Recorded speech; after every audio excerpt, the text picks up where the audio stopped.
కలికి నీవెవ్వతెవో నిన్ను కాంచినంత నాకధీనంబు కాకుండె నా మనంబు. సుందరి, నువ్వెవరవో కానీ నిన్ను చూడడంతో నా మనస్సు అదుపు తప్పింది. ఆ కళ్ళు, ఆ ముక్కు, ఆ చెవులు, ఆ సమున్నత వక్షస్థలం, ఆ నడుము ఈ సృష్టిలో ఇంకెవరికీ ఉండవు. ఏమి సౌందర్యం, ఏమి అపార లావణ్యం, ఏమి కోమలత్వం, ఇవన్నీ నన్ను ఆకర్షించాయి. నేను బ్రహ్మచారిని పాక్షికంగా, నీవా అవివాహితలా కనపడుతున్నావు. నేను హుండు అని పేరు కలిగిన రాక్షసుడు కొడుకుని, నన్ను విహుండు అంటారు. భూలోకంలో ఇవాళ నన్ను మించిన వీరుడు మరొకడు లేడు. ఒక్క భూలోకమేమిటి, అసలు ఏ లోకంలోనూ నాలాంటి మాలోకం మరొకడు ఉండడు. దేవతలను ఓడించాను, ఋషుల్ని చావగొట్టాను, ప్రజలందరినీ పీల్చాను, వాళ్ళ రక్తం తాగాను, మహాత్ముల్ని హింసించాను, వీరుణ్ణి. ఎంతెందుకు నాకు చావు కూడా లేదు. నువ్వు ఏం కోరితే అది ఇస్తాను. నువ్వు మాత్రం నా కేలు పట్టుకోవాలి, నా పాణిగ్రహణం చెయ్యాలన్నాడు. అనగానే ఆవిడ ఎగాదిగా చూచి, నీలాంటి అందగాడిని పెళ్లి చేసుకోవడం నాకు ఇష్టమే, నేను మాత్రం ఎప్పుడో ఒకప్పుడు పెళ్లి చేసుకోకుండా ఉంటానా? ఆడవాళ్ళు అన్నాక మగవాడిని, మగవాడు అన్నాక ఆడవాడిని పెళ్లి చేసుకోక తప్పదు. వయస్సులో ఉన్నప్పుడు ముసలాళ్ళు అయ్యాక ఎలాగ మాత్రం చేసుకుంటాం. కాబట్టి నేను నిన్ను తప్పక పెళ్లి చేసుకుంటాను. కానీ నాకు ఒక కోరిక ఉన్నది, ఆ కోరిక తీరుస్తానని ఒట్టేస్తే అప్పుడు మనిద్దరికీ పెళ్ళి అన్నది మోహిని. అమ్మ సుందరి, అసలు నువ్వు చేతిలో చెయ్యేసి పెళ్లి చేసుకుంటానని ఒక్క ముక్కన్నావే, ఆ మాట నన్ను స్వర్గంలోకి పంపేసింది. నా శరీరం గగుర్పాటుకు గురయ్యింది. అసలు నీ కరస్పర్శతో నా శరీరం అంతా పులకించిపోయింది. నువ్వు కోరుకో, ఏ పనన్నా చేస్తాను అన్నాడు ఆ రాక్షసుడు. ఈవు నన్ను గోరితేని, ఈవు నన్ను గోరితేని దైత్యేంద్ర సప్తకోటి సంఖ్యాక కామోద కుసుమములను శూలి నర్చించి తత్పుష్పమాల తెచ్చి పొనరుపుము కంఠభూషణం బుగను నాకు. నేను ఇక్కడే ఈ కొండ మీదే నీ కోసం ఎదురు చూస్తాను. నువ్వేం చెయ్యాలి? నేను చెప్పిన ఒక పని చెయ్యాలి. అది చేసి వచ్చేదాకా ఇక్కడే ఉంటాను. ఆ పని చేశాక మనిద్దరికీ పెళ్ళి. ఇక మళ్ళీ ఇలాంటి పెళ్ళి సృష్టిలో ఎక్కడా జరగదు. అంత గొప్ప పెళ్ళి మన పెళ్ళి అంటే. నన్ను ఏడిపించక అట్టే ఆ మాట ఏమిటో చెప్పు సుందరి అన్నాడు వీడు.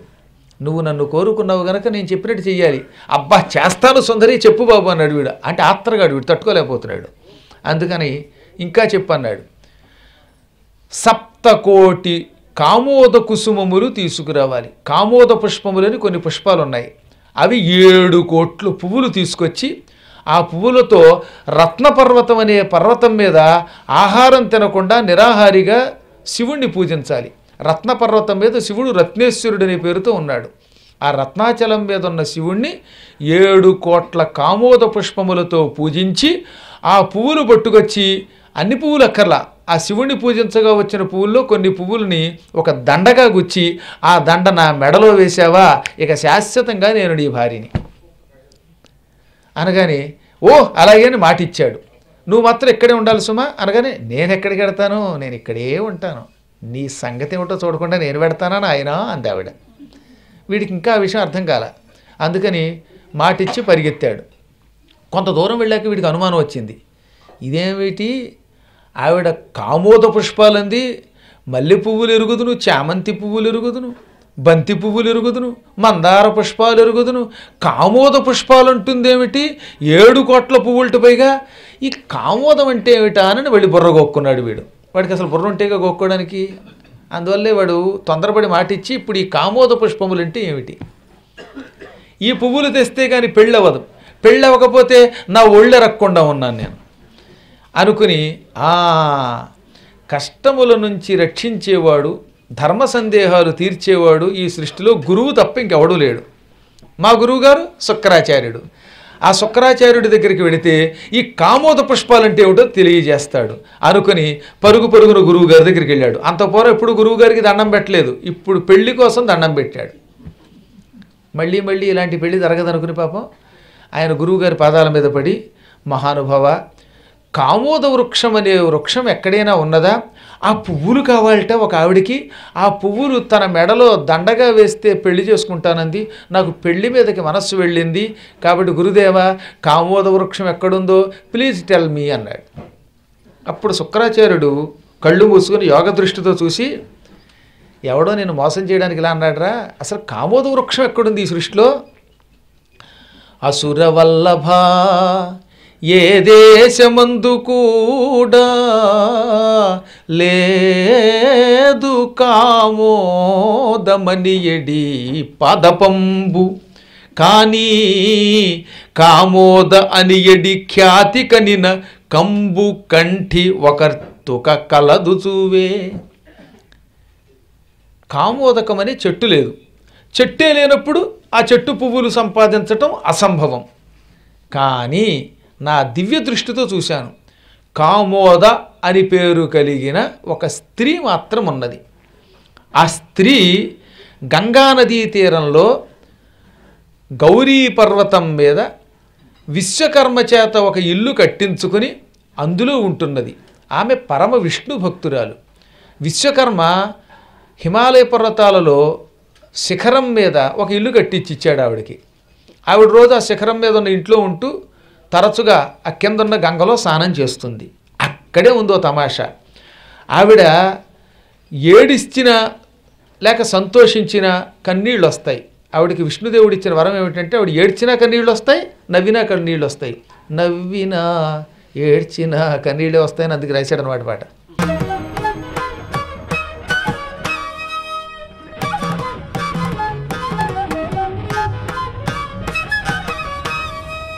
నవ్వినప్పుడు వచ్చినప్పుడు కన్నీళ్ళు ఆ నీళ్లలో పడితే అవి బంగారపు తామర పువ్వులై మధ్యలో దుద్దు మాత్రం ఎర్రగా ఉంటుంది.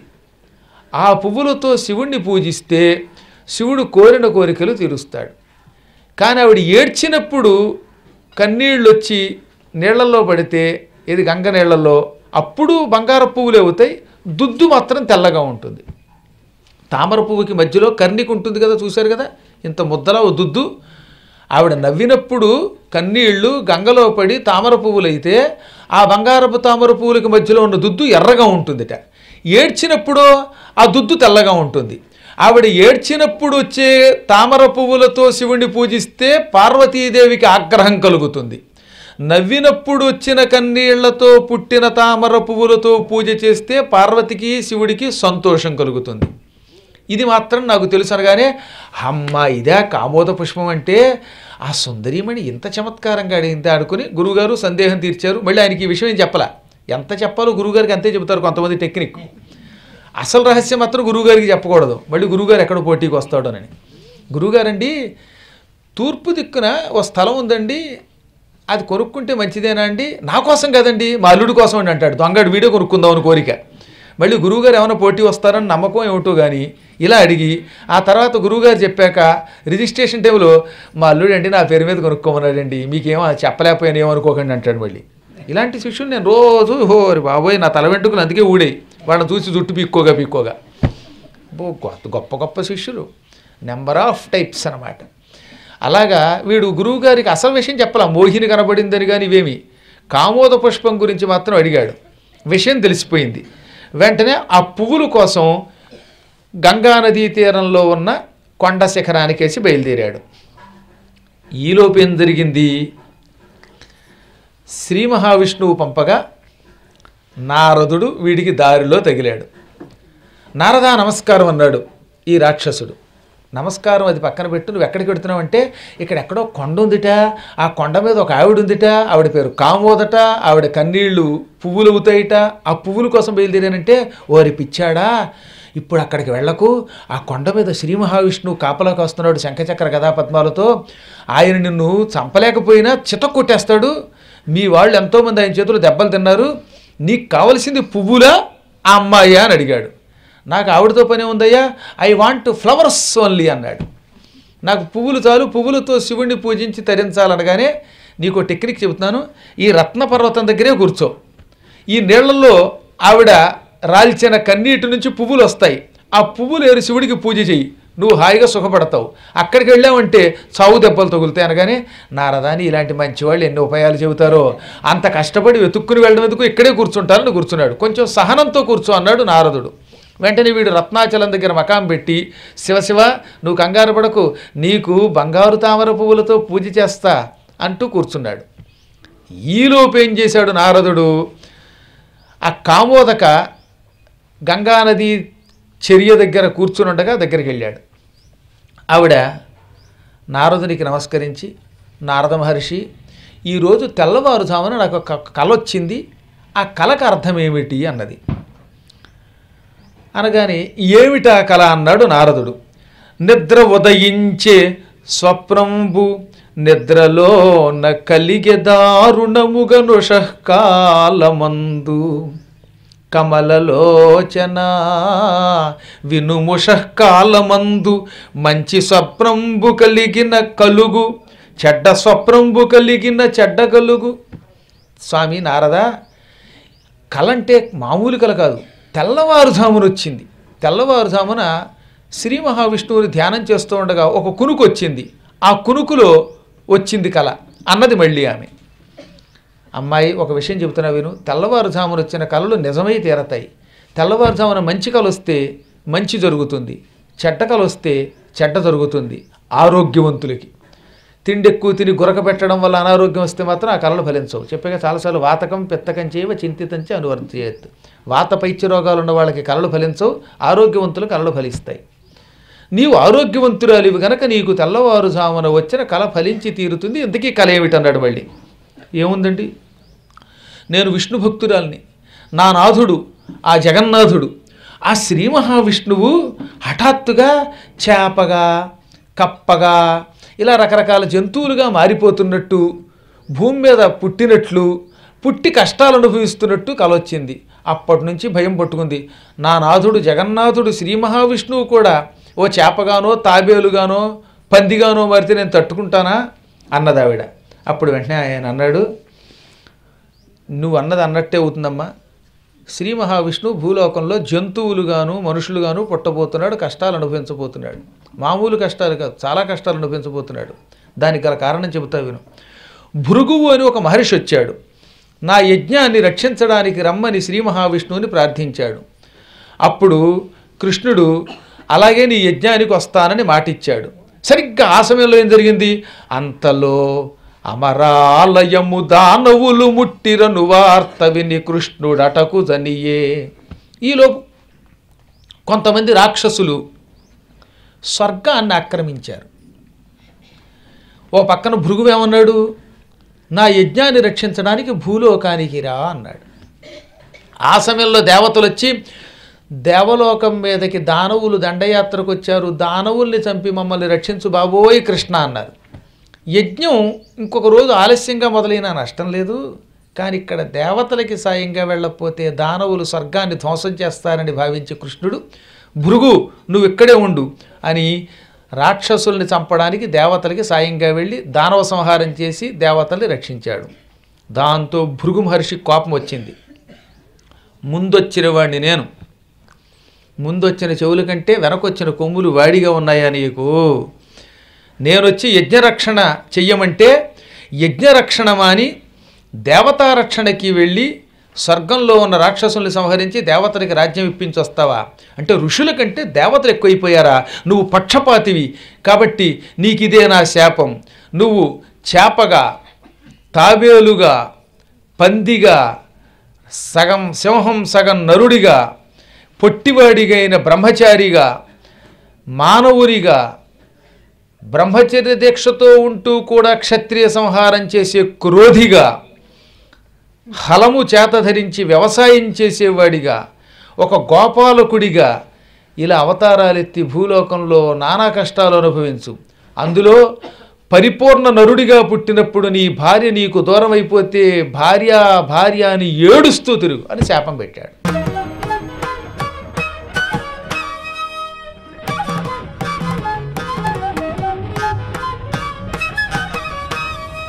శాపం వల్ల శ్రీ మహావిష్ణుడు మత్స్యావతారం, కూర్మావతారం, వరాహావతారం, నరసింహావతారం, పరశురామావతారం, రాముడిగా, బలరాముడిగా, కృష్ణుడిగా, బుద్ధుడిగా, కల్కిగా అవతరించబోతున్నాడు. ఈ అవతారాలు ఎత్తినప్పుడు సహజంగా మానవ లోకంలో ఉన్నప్పుడు మానవులకున్న కష్టాలన్నీ జంతువులుగా, నరులుగా ఉన్నప్పుడు ఆయనకి వస్తాయి. అందులో రామావతారంలో సీతాదేవి కోసం ఆయన పదే పదే శోకించి అడవుల్లో కుమిలిపోతూ తిరుగుతాడు. నీకు తెల్లవారుజామున చిరకాల నిజమోయ్ అన్నాడు ఆయన. వెంటనే ఆవిడ గొల్లును గోలెట్టి, నా స్వామి, నా దేవుడికి కష్టం వచ్చింది బాబోయ్ అని ఏడవడం మొదలెట్టింది. ఓ కుమారా, నువ్వు చూసావే జుట్టు విరబోసుకుని ఏడుస్తోంది ఒక స్త్రీ అని. ఆవిడే ఆ విష్ణు భక్తురాలు కామోద. ఈ కళ ఫలితం చెప్పి కళని సృష్టించి విష్ణువు నారదుని ద్వారా ఆవిడని ఏడిపించాడు. ఆవిడ ఏడవడం వల్ల ఏమైంది? కన్నీళ్లు వచ్చాయి. ఇవి శోకబాష్పాలు. శోకబాష్పధారాలన్నీ నీళ్లలో పడగానే ఏమవుతున్నాయి? తామర పువ్వులు అవుతున్నాయి. పాప ఈ పిచ్చాడికి విహుండికి తెలియదు. తామర పువ్వులు వస్తున్నాయి, తామర పువ్వులతో శివుడిని పూజ చేద్దాం అనుకుంటున్నాడు. కానీ అవి ఆనందం వల్ల వస్తున్న తామర పువ్వులా, ఏడుపు వల్ల వస్తున్న తామర పువ్వులా అని అర్థం చేసుకోలేకపోయాడు. వాడు కొంచెం జ్ఞాపశక్తి తక్కువ. మా గురువుగారు తెల్లదుద్దు ఉన్న తామర పువ్వులే మంచి పువ్వులు అని చెప్పాడేమో అనుకున్నట్ట. కొంతమంది పురాణం ఎంతైనా బడి బయటికి వెళ్ళాక ఇందాక గురువుగారు ఏం చెప్పారంటారే, వాళ్ళంతా రాక్షసుల యొక్క వారసులు, మర్చిపోతూ ఉంటారు. నిజానికి ఆయన ఏం చెప్పాడు? ఆవిడకి ఆనందం వచ్చినప్పుడు కన్నీళ్ళు వస్తే తామర పువ్వుల్లో దుద్దు ఎర్రగా ఉంటుంది. అదే ఏడుపు వల్ల తామర పువ్వులు పుడితే దుద్దు తెల్లగా ఉంటుందని చెబితే వీడు అది మర్చిపోయి ఆ తెల్ల తామర పువ్వులన్నీ పోగేసుకుంటున్నాడు. తాను ప్రేమించిన స్త్రీని పెళ్లి చేసుకోవడానికి మోహంలో పడి విష్ణుమాయ పీడితుడై ఆవిడ కామోద ఏడుస్తున్నప్పుడు ఆ కన్నీటి బిందువులు గంగా నదిలో పడి తామర పువ్వులై నదిలో కొట్టుకొస్తున్న వాటిని పోగేసి వలవేసి మరీ పోగేసి 7 కోట్ల పువ్వులు ఎప్పుడు అవుతాయని ఎదురు చూస్తున్నాడు. వీడు ఈ 7 కోట్ల పువ్వులు పూర్తయ్యేదాకా ఉపవాసంతో పూజ చేయాలిగా. అందుకే అంత బలంగా ఉండే రాక్షసుడు ఇలా అయిపోయాడు.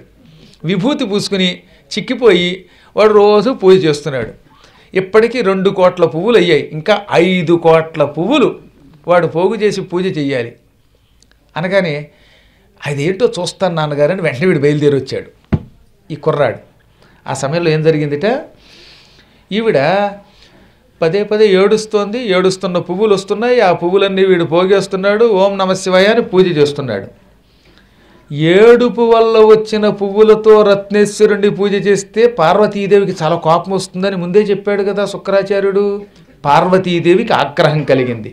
ఎంత ఆగ్రహం కలిగినా పోన్లే వీడు శివశివ అంటూ పువ్వులు వేస్తున్నాడు కదా, వీడు ఒక హెచ్చరిక చేద్దామని ఏం చేసింది ఆవిడ, ప్రాణపతికి వనర్చు నర్చనకు మిగుల నాగ్రహము నొంది ఈశ్వరి ఆత్మలోన బ్రాహ్మణాకృతి దాలిచి రాత్రి చెరుని చెంత కరుదించి పాపాత్మా చేయనగునే శోక పంకేరుహములను శూలి పూజ చేసితివే నీవు శుక్రుడు చెప్పినట్లు.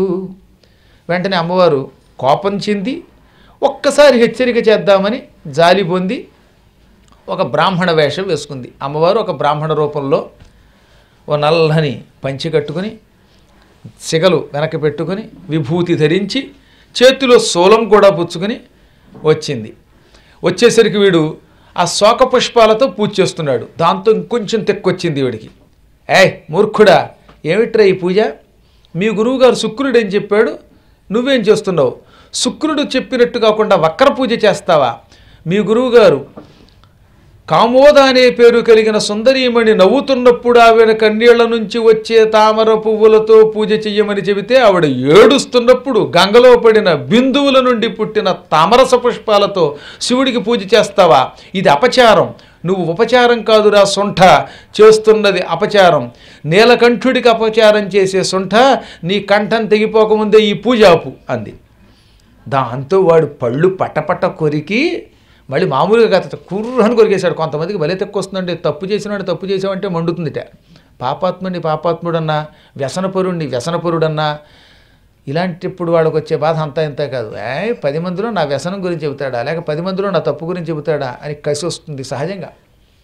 అందుకని వీడు కూడా ఏం చేశాడు, ఆగ్రహం చెంది ఎవడ్డవీవు భూసుర వేషంబున వచ్చిన చండాలుడవు అనకూడని మాటలాడనగునే నన్ను పాపాత్ముండని నేను మహాపాపివి నీవు నాకు నధికారివి నా లోపములనెంత నవలకు పో పో బలియగుదు విచట పోకుండినచో.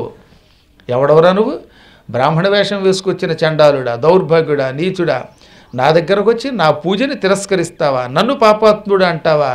నేనా పాపాత్ముడిని? నువ్వే పాపివి, నీ బాబు పాపి, నీ తాత పాపి, మీ బాబయ్య పాపి, మీ వాళ్ళంతా పాపాత్ములే. నేనేం పాపాత్ముడిని కాదు, మా వంశం చాలా గొప్పది. మాటలు అనుకుంటున్నావా నేను గొప్పవాడిని? అసలు నువ్వు నాకు అధికారివా? లేక నీకేమైనా మంత్రశక్తులు వచ్చా? మహామంత్రవేత్తని, శుక్రాచార్య శిష్యుడిని నన్ను పట్టుకుని వక్రబుద్ధి అంటావా? ఇక్కడి నుంచి పోయావా సరే సరి, లేకపోతే శూలంతో పొడి చంపేస్తాను. ఇదే పూజలో ఉన్నాను కాబట్టి ఈ మాత్రమైనా మాట్లాడాను. పూజ విడిచిపెట్టి బయటకు వచ్చానో నీ బొట్టువాడిని అలా మెడ విరిచి ఆ నెత్తురు గడగడ దంసప్ తాగినట్టు తాగి తినే అవతల భార్యేనో అన్నాడు. అనగానే ఆవిడ, ఒరే ధనుజాధమా, నువ్వు ఎన్ని చేసినా ఇంకా ఎందుకు క్షమిస్తున్నానంటే శివ అంటున్నావు గనక, నాకు ఇష్టమైన దైవత యొక్క నామాన్ని స్మరిస్తున్నావు గనక క్షమించాను కన్నలకు అన్నది. అనగానే పొమ్మంటే పావేమో నా పక్కనున్న ఒక ఎండు కట్టి తీసి ఆ నెత్తి మీద కొట్టేట. ఆవిడ నెత్తి మీద, బ్రాహ్మణ వేషంలో ఉన్న పార్వతి నెత్తి మీద కొట్టాడు. దాంతో అమ్మవారి ఒళ్ళు మండింది. హుమ్ అన్నది. ఆ హుంకారంతో అగ్నిజ్వాల బయటకు వచ్చింది. ఆవిడ నోట్లోంచి హుమ్ అనే శబ్దం వల్ల అగ్ని బయటకు వచ్చి ఆ అగ్నిలో విహుండు కాలి బూడిదైపోయాడు. వెంటనే దేవతలు దుందుబులు మోగించారు, పుష్పవృషం కురిపించారు, శహబాష్ జగన్మాత అని ప్రార్థించారు. వెంటనే గోవిందుడు అక్కడ మాయమై ఆ మోహిని రూపంలో ఉన్నవాడు అమ్మవారికి ఎదురుగుండా వచ్చి అమ్మవారిని పువ్వులతో పూజించాడు. జగదంబ, లోకకంటకుణ్ణి చంపడం కోసం నేను ఒక చిన్న నాటకం ఆడాను. ఆ నాటకంలో నీకేమైనా బాధ కలిగిస్తే క్షమించమంటే, తండ్రి లేదు, నువ్వెప్పుడూ లోకోపకారమే తప్ప అపకారం చెయ్యవు. నువ్వే ఆ పని చేయకపోతే ఈ దుర్మార్గుడు లోకాలను ఇంకెంత పీడించేవాడో అనగానే దేవతలంతా వచ్చి గోవిందుడి పాదాల మీద పడ్డారు. గోవింద గోవింద గోవింద అని స్మరించారు. తండ్రి, మోహిని రూపంలో వెళ్ళావు, ఆ దుర్మార్గుడు అపచారంతో కూడిన శివ ఉపచారం చేసేటట్టు చేశావు, అమ్మవారికి ఆగ్రహం కలిగేలా చేశావు, అమ్మవారి హుంకారవంతో వాడిని బూడిద చేశావు, నువ్వు మమ్మల్ని ఎప్పుడు ఇలాగే రక్షించు అని వాళ్ళంతా ప్రార్థించారు. కపింజలుడు ఇదంతా చూచి, నాన్న ఎంత గొప్ప విశేషం చూశాను, నువ్వు చెప్పినట్టే ఆ దుర్మార్గుడు శ్రీమన్నారాయణుడి వలలో పడి అమ్మవారి వల్ల భస్మైపోవడం కళ్ళారా చూశాను. లోకకంటకులకు ఎప్పుడూ సుఖం ఉండదు. లోకద్రోహం చేసేవాళ్ళు, ఇతరులకు అపకారం చేసేవాళ్ళు, ఇతరులను పీడించేవాళ్ళు, ఇతరులను తిట్టేవాళ్ళు, ఇటువంటి వాళ్ళు ఎలాంటి దుర్మరణం పాలవుతారో కళ్ళారా చూశానని పొంగిపోయి తండ్రికి నమస్కారం చేశాడు. అప్పుడు తండ్రి, నాయనలారా, ఇదొక అపూర్వమైనటువంటి ఘట్టం కింద గుర్తుపెట్టుకోండి. ఇక మీదట ఎప్పుడు జీవితంలో ఎప్పుడూ ఇతరులకు అపకారం మాత్రం చెయ్యకండి అనగానే ఈ కింద కూర్చుని ఇదంతా వింటున్నది ఎవరు? అది మర్చిపోకూడదు. ఇంత గందరగోళంలో చవన మహర్షి ఈ నలుగురు కొడుకులు ఒక్కొక్క దిక్కుకెళ్ళి ఒక్కొక్క కథ జరిగింది చెప్పడం, దానికి తండ్రి సమాధానం చెప్పడం, ఇవన్నీ చూస్తున్నాడు ఆయన. ఆయన ఆశ్చర్యపోయి, ఓహో మహానుభావ, చెట్టు మీద కూర్చున్న కుంజల, నువ్వు సామాన్యుడు కాదు. ఏ శివుడో బ్రహ్మదేవుడో విష్ణువో నీ రూపంలో పక్షి రూపంలో ఉన్నారు తప్ప. మహాతపస్యాలినైనా నాకు కూడా నీవు చెబుతున్న కథలు ఆశ్చర్యం కలిగించాయి. నువ్వు కుమారులను తీర్థయాత్రలు చేయించావు, వారి ద్వారా ఎక్కడెక్కడ ఏం జరిగిందో తెలుసుకున్నావు, అక్కడ కష్టం ఉన్న వాళ్ళని రక్షించావు. అన్నీ రక్షించిన వాడు ఆయనేగా మరి.